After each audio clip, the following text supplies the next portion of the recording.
Valerie Parker, a mother of 4 grown children, hasn't been pregnant in many years. But 9 months ago, she began having some familiar symptoms. I felt like I was like about 5 months pregnant. And my lower back was hurting like I was pregnant. My abdomen was hurting like I was pregnant.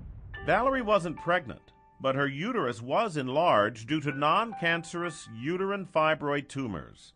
She sought help from Dr. Monty Harville, Chief of Interventional Radiology at the Detroit Medical Center's Harper University Hospital. Well, a fibroid tumor is a very common tumor in women that's formed in the uterus. It's formed from cells that are normally there, and which causes a benign tumor. They don't cause any problems for women. But in about 25% of the time, about 1/4 of the people that have these tumors, it causes symptoms.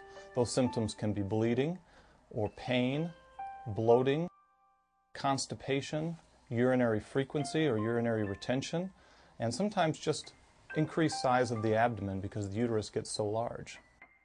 Traditionally, fibroid tumors have been treated with surgery to remove the uterus, known as hysterectomy surgery. However, there are other options available, including a procedure called uterine fibroid embolization, Dr. Harville's specialty.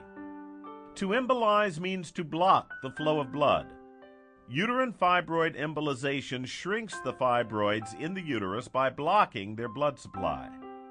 Since she wanted to keep her uterus, if possible, uterine fibroid embolization was a good choice for Valerie. It is a minimally invasive procedure with a success rate around 90%. I think it'd be a whole lot better to have my uterus removed. It's like nobody's cutting nothing and taking nothing and stitching nothing. So I think it'd be better. For her procedure, Valerie is sedated so that she is relaxed and sleepy. Dr. Harville locates the femoral artery at the top of her thigh using ultrasound. He inserts a guide wire into the artery, then slides a small tube called a catheter over the wire.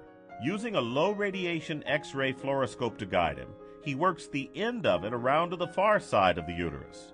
Once on the far side, Dr. Harville maneuvers the catheter, which is designed to curve into the appropriate artery, down towards the uterus.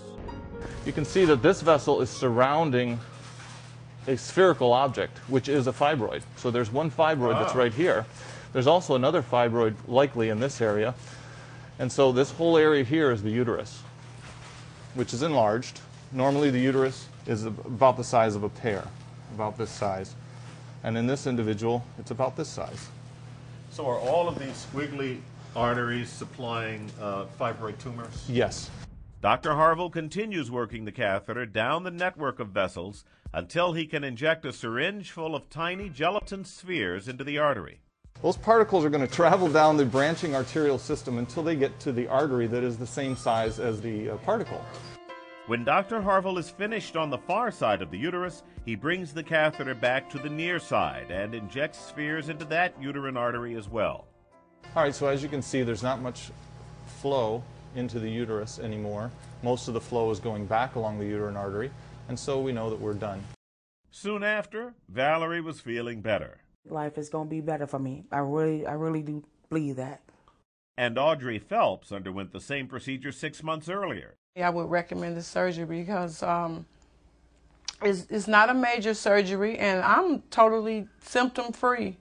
All of those symptoms I had before, my life is like wonderful. Visit us here at dmc.org to learn more about uterine fibroid embolization, or to make an appointment with Dr. Monty Harville and his fine team at the DMC's Harper University Hospital. The DMC. We just think it's a better way to get better. I'm Emery King.